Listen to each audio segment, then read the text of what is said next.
अस्सलाम वालेकुम रहमतुल्लाहि व बरकातहू। अजीज दोस्तों, साथियों, ये जो हमें सीरीज है SIOU पीस की फलस्तीन सीरीज,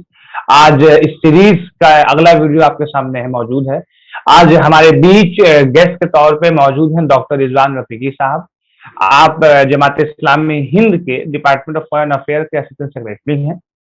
और इस्लामी एकेडमी ट्रस्ट के भी जिम्मेदारान हैं। तो मैं सीधा बिला ताखीर रिजवान रफीकी साहब के पास आना चाहूंगा कि वो अपने टॉपिक की शुरुआत करें। अस्सलाम वालेकुम रहमतुल्लाहि व बरकातहू। वालेकुम अस्सलाम। अल्हम्दुलिल्लाहि रब्बिल आलमीन वस्सलातु वस्सलामु अला रसूलिहिल करीम व अला आलिहि व अस्हाबिहि अजमईन, अम्मा बाद। रब्बि इश्रह ली सदरी व यस्सिर ली अमरी वहलुल उक़दतम मिन लिसानी यफ़क़हू क़ौली। फिलिस्तीन के ताल्लुक से आज की इस वेब सीरीज में मुझे गुफ्तगू रखनी है। फिलिस्तीन की कई हैसियतें हैं, वो हैसियत हमारे पेश नजर रहनी चाहिए। एक, 1947 में जब हमारा मुल्क आजाद हुआ तो ये आजादी एक इस्तेमार के खिलाफ हासिल की गई, लेकिन उन्हीं अय्याम में फिलिस्तीन में गुलामी और इस्तेमार की दूसरी शक्ल पैदा की गई और गुलामी और इस्तेमार की ये तारीख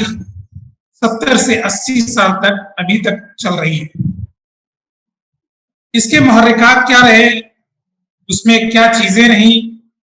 मैं कदीम हिस्ट्री पे तो नहीं जाऊंगा, लेकिन जो इब्तदाई मरहला है उसको आपके सामने पेश करने की कोशिश करूंगा। देखिए, 1900 से पहले या 19वीं सदी की बिल्कुल इब्तदाई ही में ये सहूनी तहरीक का आगाज हुआ और जो ज़ायनिस्ट मूवमेंट थी इसमें मगरिब का किरदार बहुत वाज़ेह था। 1880 ही में इसराइल के क़याम के लिए राहों को हमवार करने की कोशिश हो रही थी। आलमी पैमाने पर उसके लिए बाकायदा तहरीकें चलाई जा रही थी और ये बात अजबर कराई जा रही थी कि पूरी दुनिया के मुख्तलिफ इलाकों से यहूदी आबादी को हिजरत करा करके फिलिस्तीन में ला करके बसाया जाए और उसमें बड़े पैमाने पर जमीनों की खरीदारी और लोगों को उनकी जमीनों से दरबदर करने का अमल शुरू हो चुका है। 1897 में एक मशहूर यहूदी जर्नलिस्ट जो कि ज़ायनिस्ट तहरीक का एक लीडर भी था, जिसे थियोडर हेrzl कहा जाता है, उसने इसको एक तहरीक की शक्ल दी और ग्रेटर इसराइल के क़याम को अपना मिशन बनाया और इस सिलसिले में स्विट्जरलैंड के शहर बाल में पहली कॉन्फ्रेंस भी मुनक़िद की गई और उसमें ये फैसला लिया गया कि फिलिस्तीन की सरजमीन में एक यहूदी रियासत कायम की जाएगी और लेकिन उस सिलसिले में सबसे बड़ी रुकावट खिलाफत उस्मानिया का वजूद था, जिसके ज़ेरे असर या ज़ेरे सियादत फिलिस्तीन का पूरा हिस्सा था। खुद हेrzl ने एक सहाफ़ी की हैसियत से खलीफा से मुलाकात भी की 1901 में और उनके सामने यह प्रपोजल पेश किया कि अगर फिलिस्तीन के जमीन में यहूदियों को बसाने की इजाजत दी जाती है और एक किता जमीन का उसके लिए खास किया जाता है, तो हम ये कोशिश करेंगे कि उसके जरिए से आप वहां पर इजाजत देंगे और खिलाफत उस्मानिया पर जो कर्ज है उस कर्ज की अदायगी में हम भरपूर ताउन करेंगे और आप कर्ज से आजाद हो जाए। लेकिन सुल्तान अब्दुल हमीद साहब सानी रहमतुल्लाह अलैह ने इस प्रपोजल थे उसके मुंह पे मार दिया और कहा कि हम उसके एक टुकड़े को भी नहीं दे सकते, और एक तिनका उठा करके ये इशारा किया कि इस तिनके के बराबर भी उस सरजमीन को तुम्हारे हवाले नहीं किया जा सकता। तो फिर बरतानवी इस्तेमार और यहूदियों की साजिशों के नतीजे में अरबों और तुर्कों के दरमियान इख्तिलाफ पैदा किया गया, और उस वक्त जो हिजाज और सरजमीन हरम जो खिलाफत उस्मानिया के अंडर ही में आता था, तो वहाँ के जो अमीर शरीफ मक्का को ये यकीन दहानी कराई गई कि अगर तुम खिलाफत उस्मानिया से तुम अपना रिश्ता तोड़ लेते हो तो ऐसी सूरत में हम तुम्हें एक अलग अलग अरब सल्तनत का अमीर बना देंगे और तुम्हारा मुकम्मल तौर से सपोर्ट करेंगे। तो ये इस तरह की साजिशें ये सब चलती रही, और लेकिन खिलाफत उस्मानिया के क़याम तक इन साजिशों में कोई कामयाबी नहीं हुई। लेकिन उसके बाद ये यहूदी बल्कि ज़ायनिस्ट या सहयूनी तहरीक अपने काम में आगे बढ़ती रही। 1914 में जब पहली जंग अज़ीम हुई तो उस मौके पर जो कि डॉक्टर वाइजमैन जो यहूदियों के में नेशनलिस्ट तहरीक का एक अलमबरदार था, उसने पूरी दुनिया में इसके लिए राय आमा हमवार करने की कोशिश की। इब्तिदा में जो है जर्मनी से साज़बाज़ करने की कोशिश की, लेकिन उसमें कोई कामयाबी नहीं उसे मिली। फिर उसने बरतानिया से मुआहदा किया और उसमें जंगे अजीम दोम के बाद 1914 के बाद फिर बरतानिया से मुकम्मल मुआहदा हुआ, और उस सिलसिले में ये तय हुआ कि हम मुकम्मल तौर से ये ताउन करेंगे और वहां पर बसाने की कोशिश करेंगे। जंग अजीम अव्वल में तुर्की हुकूमत जो कि बहुत मजबूत भी थी, जैसे भी हालात रहे हों, लेकिन और वो उस कुव्वत के सामने ये साजिशें पूरी नाकाम हो रही थी। तो उसमें बरतानिया के साथ, जैसा कि मैंने पहले जिक्र किया,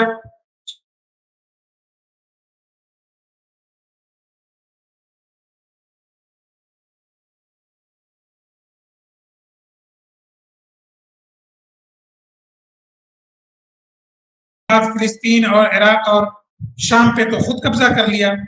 और बाकी जो अरब ममालिक थे उसको फ्रांस के हिस्से में जो है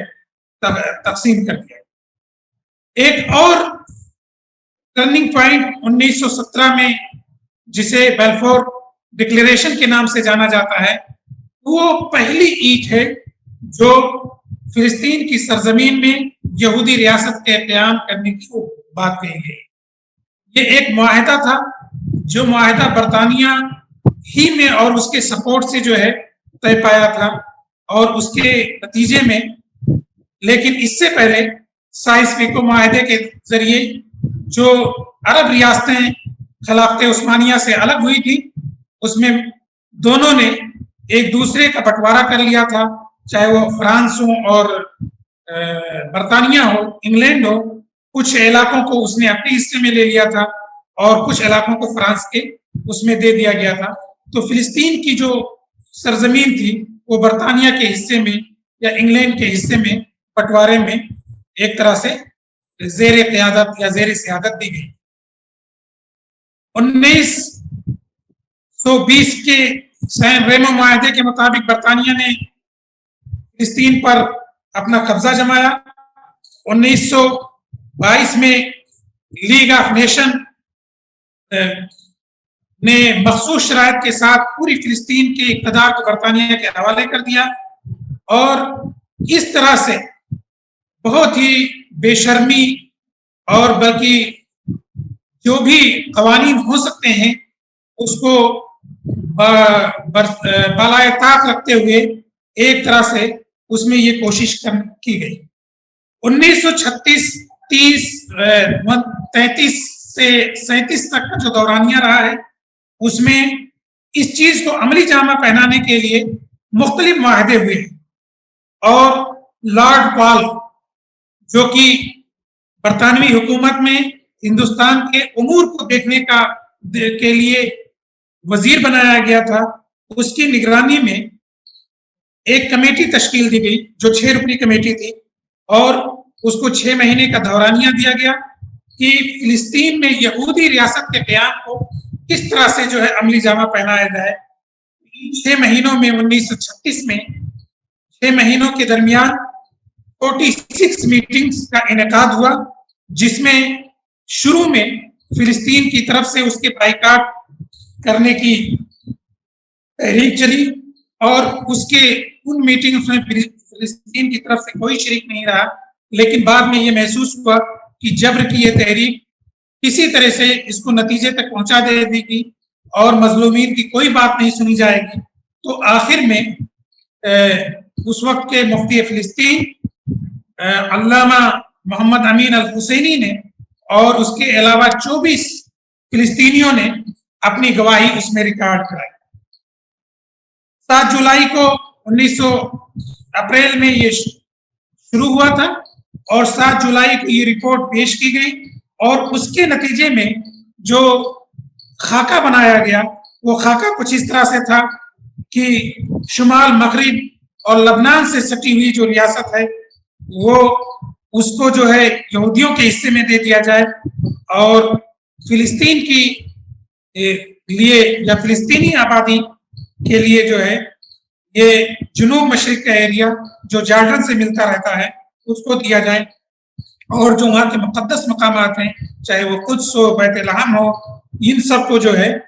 اسے برطانیہ اپنے انتظام میں یا اپنے زیر سیادت رکھے گا، جس کو جو ہے تو اس طرح سے جو مشہور شہر تھے جو زرعی لحاظ سے بہت پاورفل تھے، جہاں پہ زرخیزی زیادہ پائی جاتی تھی، یافا، یکا، حیفا، ناصرہ، تل ابیب، اس پورے ایریے کو جو ہے یہ اسے یہودیوں کے حصے میں دینے کی بات ہوئی، اور اس معاہدے میں جو پہلا معاہدہ ہو رہا تھا برطانیہ کی سرپرستی میں، اس میں اس چیز کا اعلان کیا گیا کہ پوری سرزمین فلسطین کی 33% آبادی کو یہودیوں کے لیے خاص کیا جائے گا، اور 56% جو آبادی ہے اس کو فلسطینیوں کے حصے میں باقی رکھا جائے گا، اور باقی جو حصہ بچ جاتا ہے زمین کا وہ برطانیہ کے اقتدار میں رکھا جائے گا۔ لیکن اس پورے معاہدے کو مکمل طور سے اتفاق رائے سے فلسطینیوں کی طرف سے ریجیکٹ کیا گیا، اور اس کی بہت ساری وجوہات۔ اس میں سب سے بڑی وجہ یہ تھی کہ جو بھی ایریا دیا جا رہا تھا وہ ایریا اس کی عملی طور پہ فلسطینی جو زرخیز زمین ہے اس کے 80% زمین ان کی تحویل میں تھی، اور اس معاہدے کے نتیجے میں اس کے پورے ڈیموگرافی کو چینج کر کے 20% زرخیز زمین ان کے حصے میں دی جا رہی تھی اور 80% ان کے حوالے کی جا رہی ہے۔ دوسری یہ چیز تھی کہ یہ جتنے شہر ہیں جن کو کہ یہودیوں کے اس میں دیا جا رہا تھا، اس میں سینکڑوں مساجد تھے، مقدس مقامات تھے، اور اس سے ایک طرح سے دستبرداری کرنا مقصود تھا، جو کہ وہ چیز تھی۔ تیسری ایک چیز تھی کہ ان آبادیوں میں ابھی تک عملاً صرف 3 لاکھ یہودی بس رہے تھے اور 4.5 لاکھ سے زائد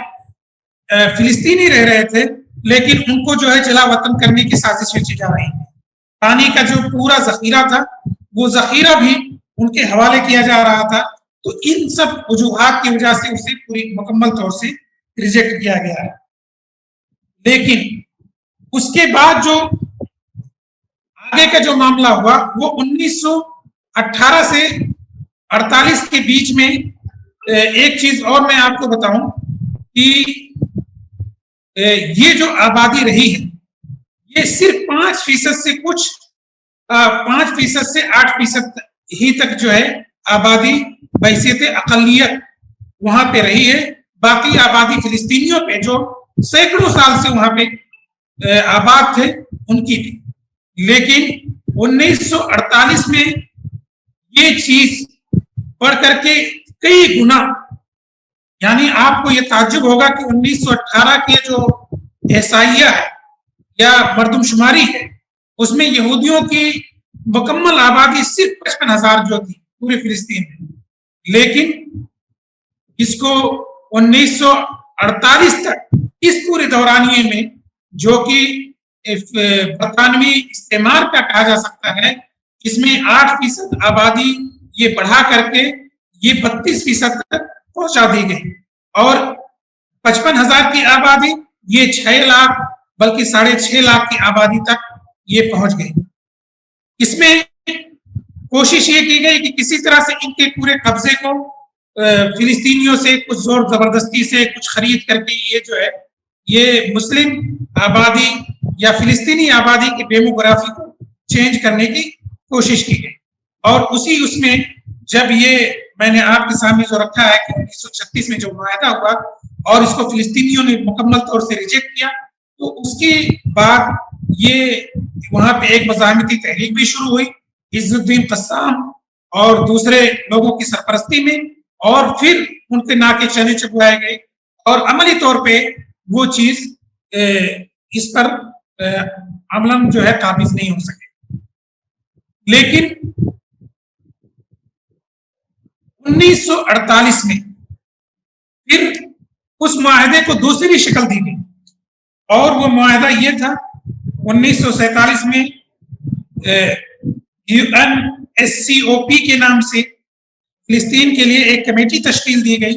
اور اس کمیٹی نے جو اپنی تجویز برطانوی حکومت کو دی، اور جس میں یہ فیصلہ ہوا کہ برطانوی استعمار اس کو چھوڑنے سے پہلے اور وہاں سے انخلا کے بعد اس نے یہ طے کیا کہ اب فلسطینیوں کو صرف 42% زمین دی جائے گی اور یہودیوں کو 56% زمین دی جائے گی، اور 2% جو مقدس مقامات ہوں گے وہ انٹرنیشنل لا کے تحت رہیں گے اور وہ اس پر کسی کی تعویل نہیں ہوگی، اور عملاً اس پر برطانیہ کا جو ہے عمل رہے گا۔ 29 نومبر 1947 کو اس کو بھی جو ہے فلسطینیوں نے ریجیکٹ کیا، کیونکہ ایک طرح سے، اور یہ چیز ہم لوگوں کے سامنے رکھنا چاہیے کہ 70-80 سال قبل اس روئے زمین پر یا فلسطین کی زمین پہ کوئی مملکت نہیں تھی، کوئی اقتدار نہیں تھا، اور یہودیوں کی کوئی وہ نہیں تھی، لیکن اس سے پہلے جرمنی میں اور یورپ کے دیگر ممالک میں فلسطین یہودیوں پہ جو ظلم ہوا، تو اس ظلم کے نتیجے میں ان کے اندر جو جذبہ ترحم پایا گیا اور سمپیتھی گین کرنے کے لیے، تو ہونا تو یہ چاہیے تھا کہ یورپ کی یہ طاقتیں، چاہے وہ انگلینڈ ہو، فرانس ہو یا دیگر استعماری طاقتیں ہوں، پرتگال ہو، وہ خود اس کو وہیں پہ بسانے کی کوشش کرتے، لیکن اس کو لا کر کے عالم اسلام کے قلب میں جو ہے ایک ناسور کی حیثیت سے جو ہے اس پہ پرونے کی کوشش کی،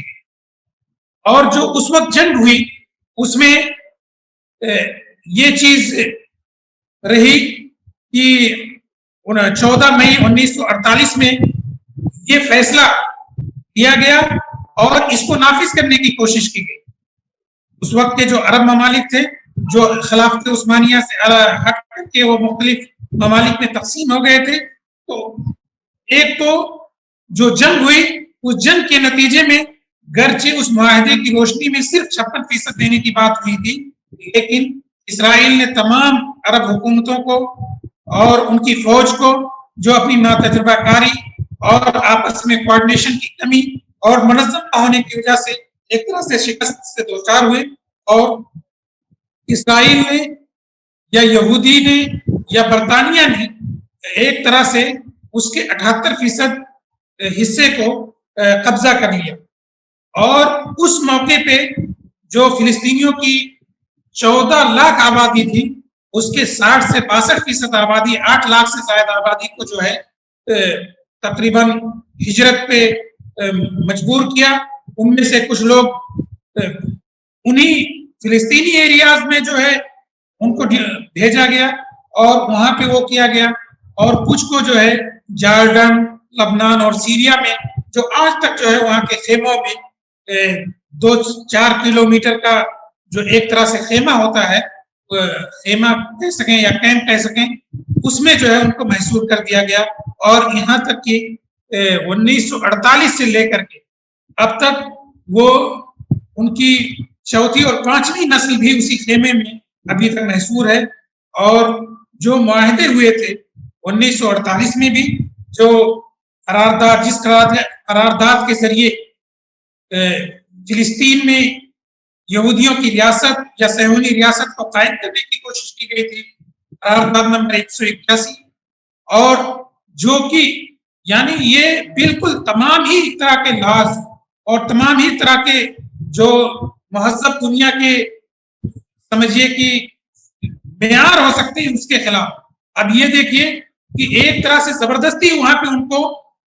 डिप्यूट किया गया। इस सिलसिले में ना वहां पे कोई अवामी रेफरेंडम कराया गया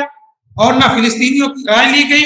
बल्कि उनको एक तरह से अलग करके और उसके बड़े हिस्से को वहां पर दे दिया गया। तो ये पूरी कैफियत ये 1948 तक रही है, लेकिन उसके बाद अक़वाम मुत्तहिदा में मैं आपके सामने ये बात रखूं कि उसमें भी जब अक़वाम मुत्तहिदा में ये करारदाद पेश की गई तो पहले मरहले पे उनको ये महसूस हुआ कि इस करारदाद को 2/3 अक्सरियत से पास करने के लिए हमारे पास उतने वोट्स नहीं है, तो उस करारदाद को मौखर किया गया और फिर धमकियों के जरिए अमेरिका बहादुर उस वक्त मजबूत हो चुके थे, खुद बरतानिया भी था, फ्रांस भी था, आलमी इस्तेमार की पूरी जितनी शक्लें पाई जा रही थी वो सब थी। उन लोगों ने छोटे छोटे ममालिक को उनकी इक्तिसादी पाबंदी, उनके बाइकाट और इस तरह से ब्लैकमेल करके और वो चीजें की गई। लेकिन उस मौके पे भी हिंदुस्तान का रवैया बहुत ही पॉजिटिव रहा और मुस्लिम ममालिक के साथ वाहिद गैर मुस्लिम मुल्क या ये कह सकते हैं कि गैर जानिबदार मुल्क हिंदुस्तान ही रहा जिसने इस करारदाद के खिलाफ वोट दिया और ये चीज हुई। लेकिन अभी हम ये देखें कि आलमी ताकतें जो पावर्स, जो पॉलिटिक्स और जितने वो हो रही हैं कि 1948 से लेकर के 2021 तक जितनी भी करारदादें पेश हो रही हैं और फिलिस्तीन के हक में, हुकूक इंसानी के हक में और वहाँ की जो अक़वाम मुत्तहिदा में जो बहुत ही उसके जरिए से हो रही हैं, उसको अमेरिका फौरी तौर पे अपने वीटो पावर का इस्तेमाल करके रिजेक्ट करता है और एक तरह से उसको उसकी हिमायत हासिल है। अभी जो चीजें हो रही हैं वो मौजूदा हालात में जो ताकतें हैं, चाहे वो अमेरिका हो, बरतानिया हो और सब ताकतें और वो हुकूमतें उसके तौर पे उसकी पुष्टपनाही कर रही हैं और जो इसराइल की या इस यहूदी रियासत की जो गुंडागर्दी है, इसका अंदाजा हम इससे किससे अंदाजा कर सकते हैं कि जो भी करारदादें पास हो रही हैं अक़वाम मुत्तहिदा में, उसका 50% वो इसराइल के कंडमनेशन पे होता है, इसराइल की जारहियत के खिलाफ होता है, इसराइल की तरफ से हुकूक इंसानी की जो चीरादस्ती हो रही है उसके खिलाफ होता है और यूएन की जो जनरल असेंबली हर साल मुनक्किद होती है उसमें जो करारदादें भी पास होती हैं और जो सरजनिश भी होती है वो इसराइल के खिलाफ होती है। लेकिन ये करारदादों की हद तक की बात होती है, लेकिन उसकी जो जिस तरह से उसकी नकेल कसी जानी चाहिए थी, जिस तरह से उसकी नाक रगड़ी जानी चाहिए थी, वो कैफियत नहीं होती है। अभी ये देखिए, अभी परसों का मामला है, अक़वाम मुत्तहिदा की ह्यूमन राइट कमीशन की तरफ से जो मीटिंग्स हुई और उसमें जो 23 के मुकाबले जो करारदाद पास की गई उसमें मुख्तलिफ ममालिक ने जो है उसको बाइकाट भी किया, उसमें ऑब्स्टेन भी रहे, उससे जो है गैर जानिबदार रहे, लेकिन उसके बावजूद वो करारदाद पास हुई। अब क्या है कि गजा पे जो एक तरफ से जारहियत हुई और बमबारी की गई, होना तो ये चाहिए था कि उसका हर्जाना उससे जो है वसूल किया जाना चाहिए था कि भाई वहां पे उसने सिविलियन को कत्ल किया है, वहां पे बच्चों को जो है उसने मौत की नींद सुलाया है, वहां पे ख्वातीन उसकी इस जारहियत का शिकार हुई हैं और वहां पे जो हॉस्पिटल्स हैं, मीडिया जो बिल्डिंगें हैं या मीडिया हाउसेस को खत्म करने की जो कोशिश की गई है, तो इस पर जो है क्राइम की जो है उस पर नकील कसनी चाहिए और उसका हर्जाना उससे वसूल किया जाना चाहिए। लेकिन इसके बजाय ये कोशिश हो कि इसकी बाज़ाबातकारी मुस्लिम ममालिक के जरिए, एनजीओज के जरिए, और सब लोग देख रहे हैं, और फिर 2-4 साल के बाद वो फिर बमबारी करके वो उसके पूरे सेटअप को खत्म करते। ये पूरी कैफियत है। तो सरेदस्त ये चीजें हो रही हैं कि इसराइल और ये नापाक रियासत जो कि पूरे आलमी ज़मीर के लिए एक तरह से नासूर है, उसकी नकील कसने के बजाय ये जितनी आलमी कुव्वतें हैं उसकी एक तरह से पुष्पनाई कर रही हैं, उसके पीछे खड़ी, और उसके अपने जरिए से मफादात को जो है गेन करने की कोशिश कर रही है। लेकिन इसका एक अच्छा पहलू ये है कि कहीं की भी अवाम हो, आलम इस्लाम की अवाम हो, अरब ममालिक की अवाम हो, गैर जानिबदार ममालिक की अवाम हो, या फिर यूरोप, अमेरिका या मगरबी ममालिक की किसी भी उस पे अवाम हो, अवाम नास का जो ज़मीर है वो जागा हुआ है। वो जानते हैं कि हक पर कौन है, और वो ये जानते हैं कि बातिल पर कौन है। वो ये जानते हैं कि किसका हक छीना गया है और किसको जबरदस्ती ला करके बसाया गया है। तो ऐसे में इस आलमी ज़मीर को और जगाने की जरूरत है, और हमारे मुल्क हिंदुस्तान में भी इसकी कोशिश होनी चाहिए कि इसको और भी, इस तहरीक को, कि बहुत सारे ऐसे लोग हैं जो इस पूरी सूरत हाल से वाकिफ नहीं है। बहुत सारे ऐसे लोग हैं जो इसे इसी अंदाज में देख रहे हैं, और ये इसका जो नरेशन सेट किया गया है वो ऐसे सेट किया गया है जैसे कि हिंदुस्तान के सामने पाकिस्तान का जो नरेशन सेट किया गया है। इस नरेशन को बदलने की जरूरत है, और हिंदुस्तान के चाहे वो अवाम उन्नास हों, बिरादरान वतन हों, स्टूडेंट्स हों, प्रोफेसर्स या इंटेलेक्चुअल्स हों, उनके सामने भी पूरी सूरत हाल को सही अंदाज में लाए जाने की कोशिश करनी चाहिए। और ये जिस पैमाने पे भी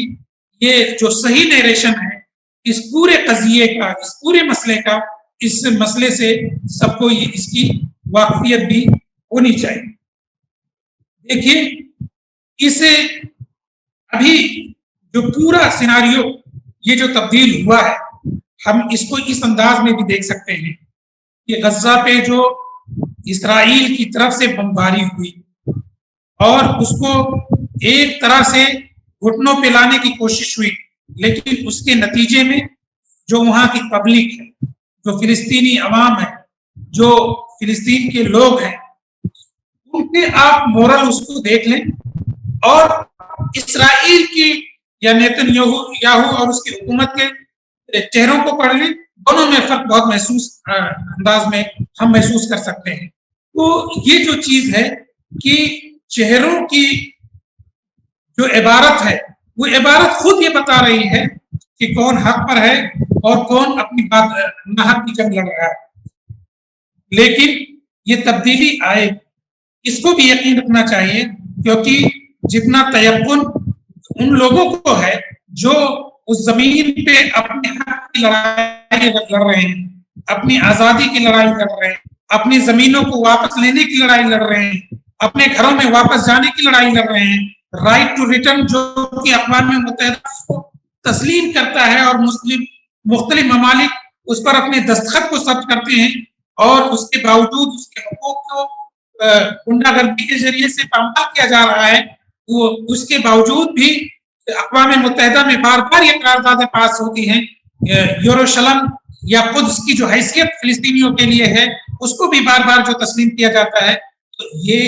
इसको हमारी कोशिश ये होनी चाहिए कि हम इसको अवाम नास तक भी पहुंचाएं और उनके जरिए से इस चीज को आगे बढ़ाने की कोशिश करें। फिलिस्तीनी तो अपने हुकूक की जंग जीत लेंगे, लेकिन और वो इसमें कामयाब भी होंगे, और वो एडवोकेसी के जरिए से अपने मामलात को दूसरों तक पहुंचाने के जरिए से और हकायक से बाखबर करने के जरिए से ये काम कर लेंगे। लेकिन हमारी क्या जिम्मेदारी है कि हम इसमें क्या रोल अदा कर सकते हैं, इसको हमें सोचना चाहिए। मैं अपनी बात को यहीं पे खत्म करता हूं, और आप तमाम नौजवानों से भी और दीगर लोगों से ये उम्मीद करता हूं कि इस मसले की हकीकत को खुद भी पढ़ें, खुद भी समझें, और दूसरों तक भी इसके हकायक को पहुंचाने की कोशिश करें। जज़ाकुमुल्लाह खैर, शुक्रिया।